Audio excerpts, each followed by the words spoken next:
In the previous video, we discussed about the adsorption and its types.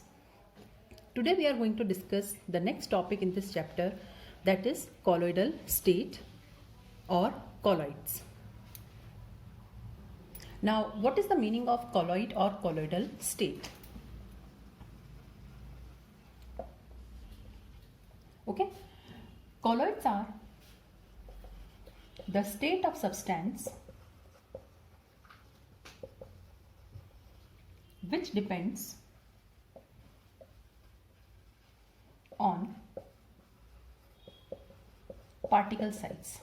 Okay, so colloid is basically a state of substance which is depending on the particle size. Now, what is the meaning of this particle size? So we are explaining this thing in detail. Okay, on the basis of particle size, there are three types of solutions. The first is true solution, the second is colloid itself, and the third is suspension. Okay, now true solution means particle size is less than 1 nanometer. Okay, the particles are very small in size. The particle size is less than 1 nanometer. Now, since the particle size is very small, it is not possible to see the particles through naked eyes or through microscope. Now, suspension means the particle size is greater than 1000 nanometer. Now, we can see the particles through our naked eyes, and what we get in salt analysis, that is precipitate, that is basically your suspension only. Okay, you can see the particles through naked eyes, you can filter the particles are very large in size. And when the particle size is in between 1 to 1000 nanometer, it is called as colloid. Okay, so true solution, suspension, and this is colloid. Okay, now we are having a range of particles. Okay, some of the particles are more than 1 nanometer, some of the particles are 100 nanometer. Okay, so it is a range of particles from 1 to 1000. So in this topic, we have to discuss the properties of colloids in detail. What are colloids? What are the examples of colloids? Okay, how to prepare these colloids? What are different properties shown by these colloids? Now, before starting with the topic, actually, we must have this thing clear in our mind that colloid is not a substance. It is a state of substance which depends on particle size. Okay, one substance may be crystalloid in one solvent. Now, what is the meaning of crystalloid? Crystalloid means making true solutions. Okay, crystalloid means the particle size is less than 1 nanometer. One substance may be crystalloid in one solvent, but it may be colloid in another. Okay, so we are taking one example, soap. When we dissolve soap in water, it acts as a colloid. Okay, the particle size is more than 1 nanometer. So it is behaving like a colloidal solution. But when we dissolve soap in alcohol, it acts as a true solution or it is crystalloid. So depending upon the particle size, we classify them. Okay, and if we change the particle size, true solution can be changed to colloid or colloid can be changed to suspension. Likewise, suspension can be changed to colloid or colloid can be changed to true solution. So basically, it all depends upon the particle size. Now there is a table which shows the differences between the true solution, colloid and suspension. Okay, now the first difference is the particle size. Here it is less than 1 nanometer. 1 to 1000 nanometer, and here the particles are greater than 1000 nanometer. Here the particles are very large in size.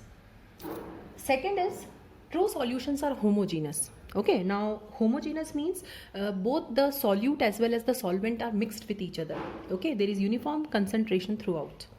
So these are homogeneous, but colloids are heterogeneous. Okay, the solute as well as the solvent form phases, and likewise the suspensions are also heterogeneous.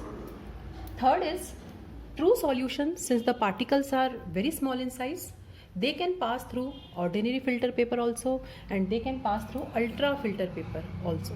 Now ultra filter papers are special filter papers where the pore size is very very small. Okay, these are special filter papers, so the particles can pass through both the types of papers.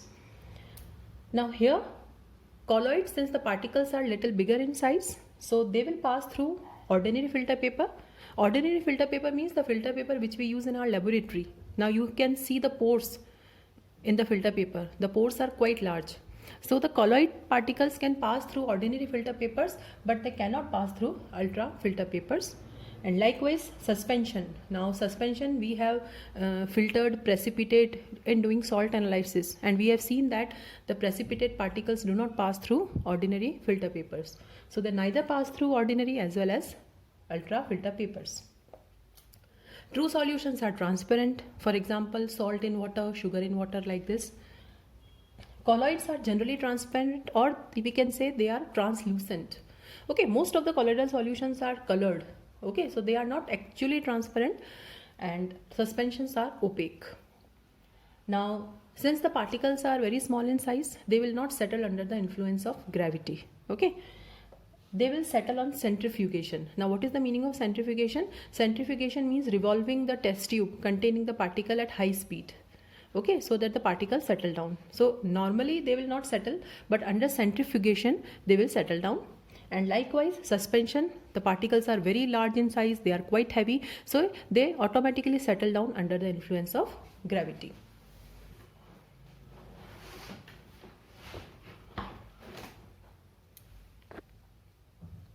Now colloid is also a type of solution only. The only difference between colloid and true solution is that true solutions are homogeneous. For example, salt in water, sugar in water, and the colloids are heterogeneous. Now colloids are made up of two phases. Since it is heterogeneous, so we can see phases.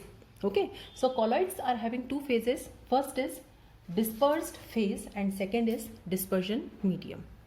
Now suppose this is a container which is containing a colloidal solution. Now the particles which you can see, they are dispersed phase, they are present in small proportion. So we can say that dispersed phase is equivalent to solute, and the liquid medium is dispersion medium, that is which is present in excess amount or large proportion. Okay, so colloids are made up of two, dispersed phase and dispersion medium, and these are equivalent to solute and solvent. Now we have seen that solute can be solid, liquid or gas, and solvent can also be solid, liquid or gas. So depending upon the nature of dispersed phase and dispersion medium, we can classify colloids. So let's see the general classification of colloids.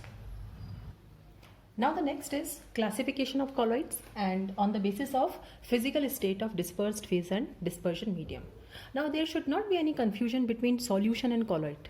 Okay, now what solution which we observe, they are true solutions. Okay, whatever solution we see, okay, in laboratory, they are true solutions. Solute is completely miscible in solvent in all the proportions, they are homogeneous, like this.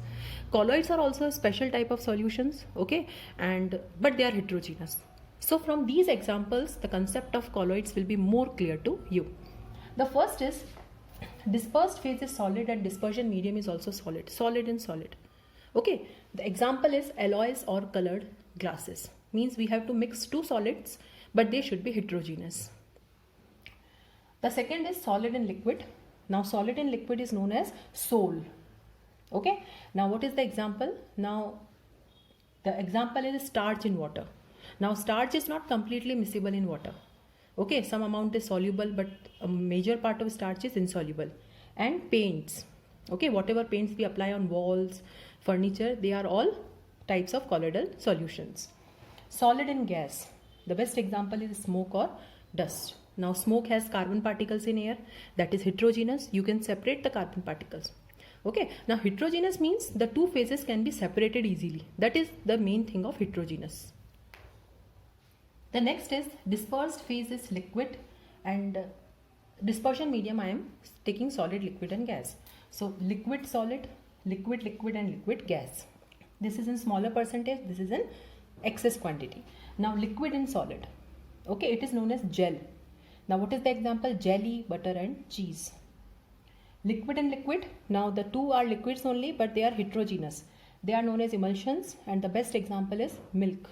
Okay, now in milk, the dispersed phase. Okay, now we'll discuss here only. In milk, the dispersed phase is liquid fat. Okay, and the dispersion medium is water. Okay, so in milk is a emulsion of liquid fat in water, and liquid in gas, clouds or fog. Now clouds means water droplets are there and they are surrounding the water droplets are surrounded by air. So liquid means water droplets and gas means air. The next is gas in solid. Gas in solid means foam rubber. Okay, now foam rubber you have seen there are pores in which the air is trapped. And the next is gas in liquid.